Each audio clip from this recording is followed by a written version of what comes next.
never beat yourself up for not being able to do specific techniques or not being good at specific techniques. Over time and over the years, you will develop a jiu-jitsu that works for you.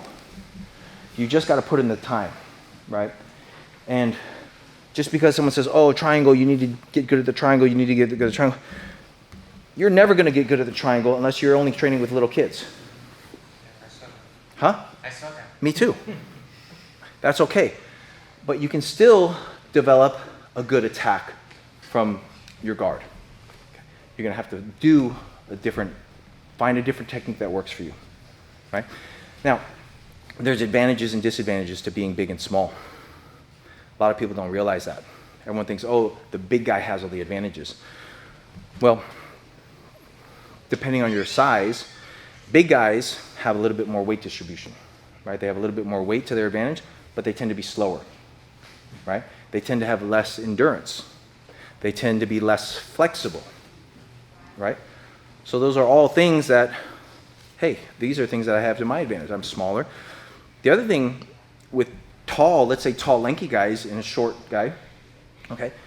Tall, lanky guys are really good at pushing you away and creating frames, and they're hard to pass. The problem is once you get close to them, it's very difficult for a tall, lanky guy to get out, right? Why? Because if you lay down here, so I'm a little bit taller than you, probably. How tall are you? 5'4". 5'4". I'm holding you here. You see how my knee is close to your hip? Yeah. See if you can bring this knee inside my hip. It's pretty easy for you.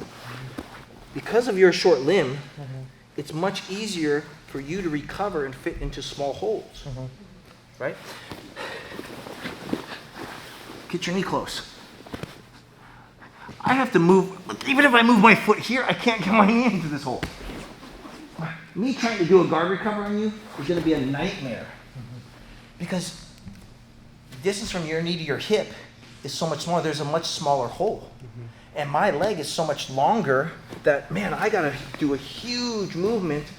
So that's the cool thing is once you get in close, it's going to be harder for me to escape certain positions. Because there's not as much room as I have with if I have a big guy, I can fit my hands. They have all these holes. No matter how hard they try to control me, there's big gaps between their limbs, right? The other great thing about, smaller guys is, hey, I got to be so much tighter. Like for me to go for an arm lock on you, if you just do a little movement and pull your arm, you can get your elbows back in, right? So you don't have these long limbs that I can attack and I can grab and I can extend out. Everything's much closer to your body. So that's the cool thing is just if you stick with it, you will develop a jiu-jitsu that works for you.